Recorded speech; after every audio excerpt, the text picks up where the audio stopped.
Thank you, Mr. Chair, and good morning, everybody. And I apologize for imposing myself on this session, but due to an urgent matter, I have to be with Mr. Wadwa in Manama also. Uh,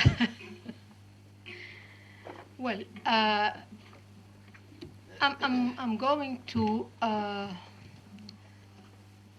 speak about practical steps to enhance the GCC India relation, how to build the strategic partnership, and what is the challenges uh, facing this partnership. Well,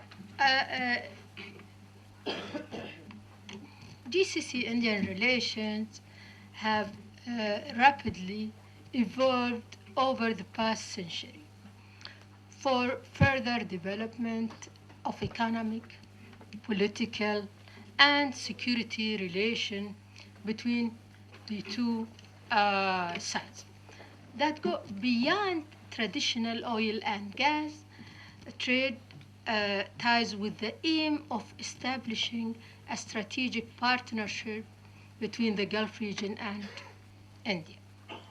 Well, in this presentation, I will try to explore ways to overcome the obstacles that might hinder GCC countries endeavor to establish a strategic partnership with a heavyweight nation such as India, so that they can prevent such a power to make strategic choices that might adversely affect or complicate GCC interests.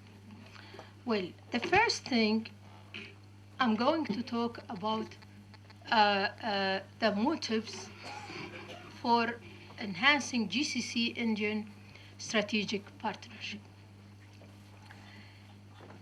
GCC-Indian trade partnership,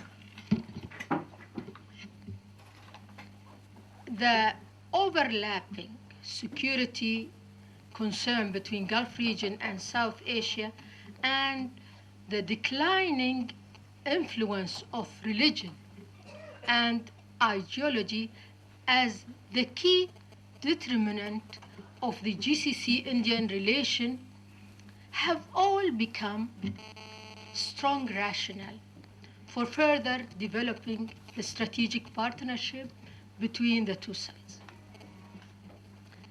These two regions also share common concern in the diplomatic and political domains such as combating terrorism and countering drugs, trafficking, organized crime, and illegal immigration. Second, I'm going to talk about the challenges and obstacles.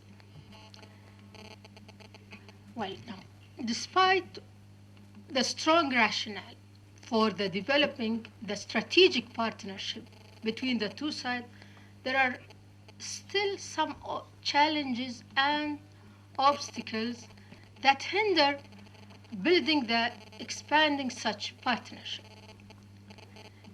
Close Israeli-Indian relation, particularly in political and security domains, will adversely affect the possibility of developing political and strategic cooperation between India and GCC countries.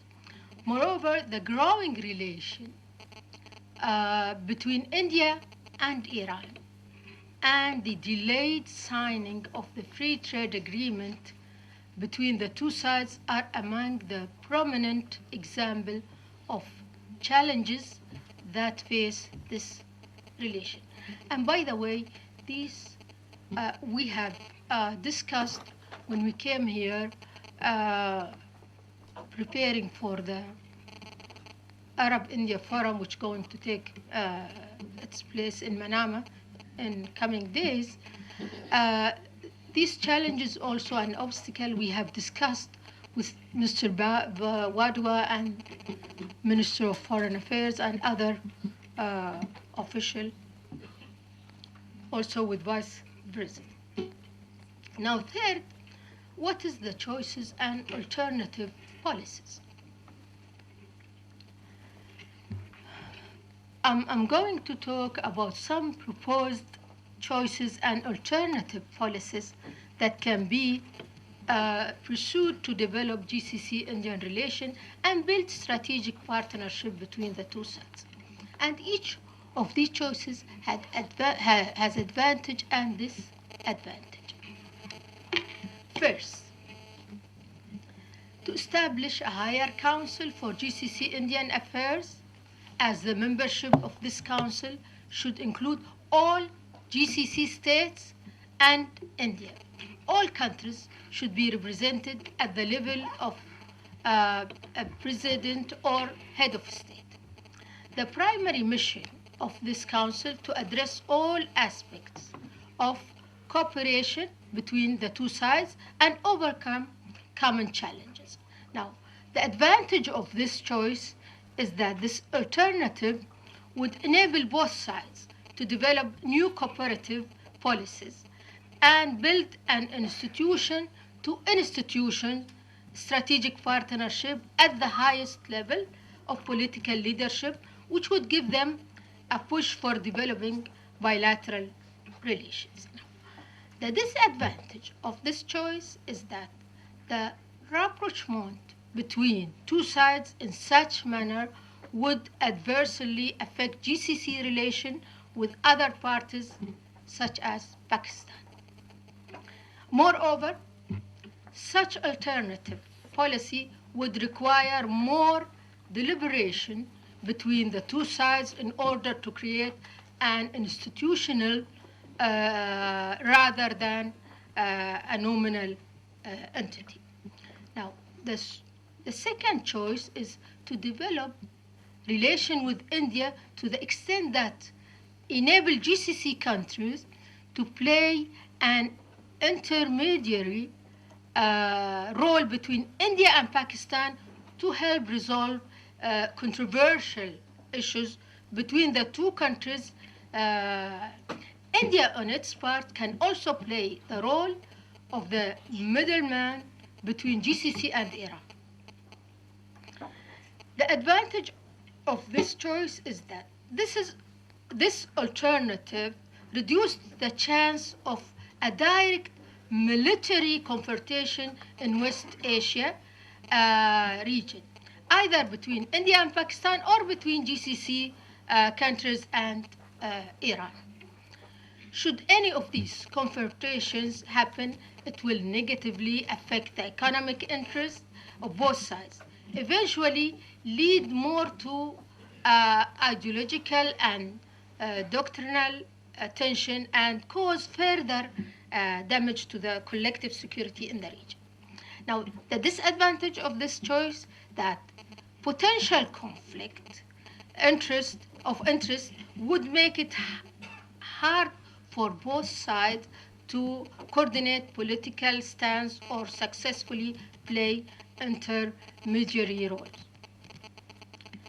The third choice is to expand investment in India infrastructure projects.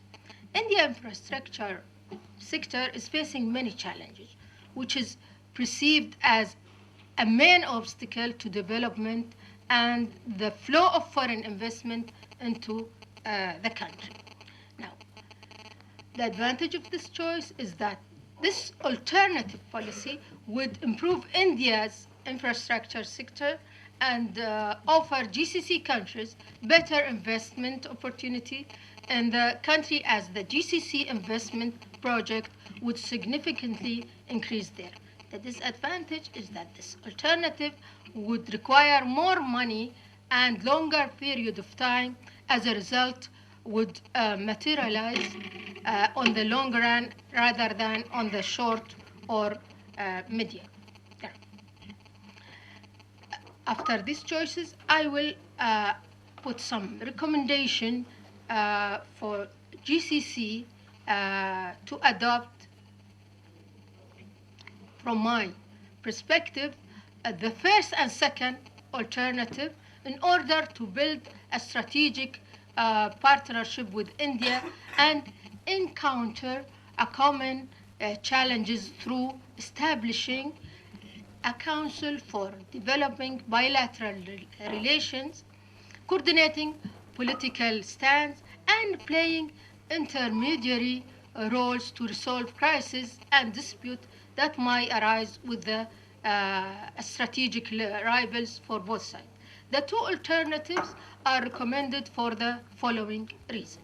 First, the first alternative would provide for a comprehensive framework of a robust collective effort to improve relations between GCC countries and India, identify common challenges, and design mechanisms to encounter them. The second alternative would achieve the interest of both sides in perceiving the stability in West Asia region. This can be achieved through intermediary roles played by both sides to prevent direct military confrontation between India and Pakistan or between GCC and Iran, thereby protecting economic and trade interests of both parties. Adopting the first and second alternative would not place any burden on GCC decision makers, as they can be adopted in a parallel manner that can guarantee the coordination of both sides' political stance on various issues and the possibility of playing intermediary roles in the region through consultation in the proposed Council for GCC Indian Affairs. The third alternative would require more time for results to materialize, as it represents the development of only one dimension in the GCC Indian relations, rather than a comprehensive development of all aspects cooperation that can be achieved only though adopting both the first and second alternative at the same time. Now, I will put also some recommendation how to enhance this strategic partnership. First, establishing a higher council for GCC Indian affairs with a clear institutional structure that guarantee its effective role in developing bilateral relations. Second, launching a strategic dialogue with New Delhi to guarantee the security of West Asia region and play intermediary roles between strategic rivals in the region to prevent direct military confrontation that can adversely affect the security and vital interests of all parties. Third, taking advantage of India's experience in small and medium-sized enterprises to help GCC countries diversify their economies. Fourth, enhancing cooperation between GCC countries and India to settle all outstanding legal issues regarding Indian labor force in the Gulf region.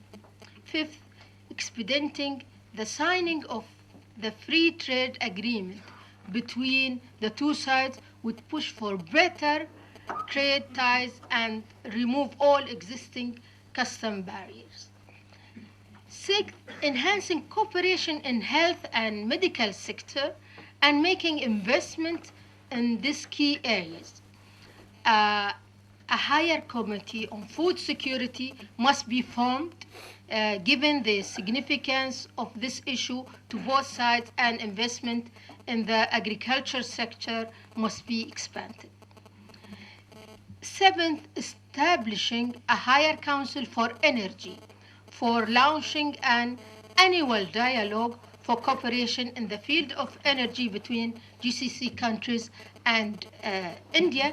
The Council would seek to establish mechanisms that ensure the uninterrupted flow of oil and gas supplies to the world makers. 8. Joining regional organization in which India has a membership with the aim of coordinating joint political and security policies and opening a strategic dialogue on regional issues. Among these organizations would be ASEAN Regional Forum. 9th, forming joint committees with representatives from chambers of commerce in GCC countries and the associated Chamber of Commerce and Industry of India to facilitate for potential investor in both GCC countries and India.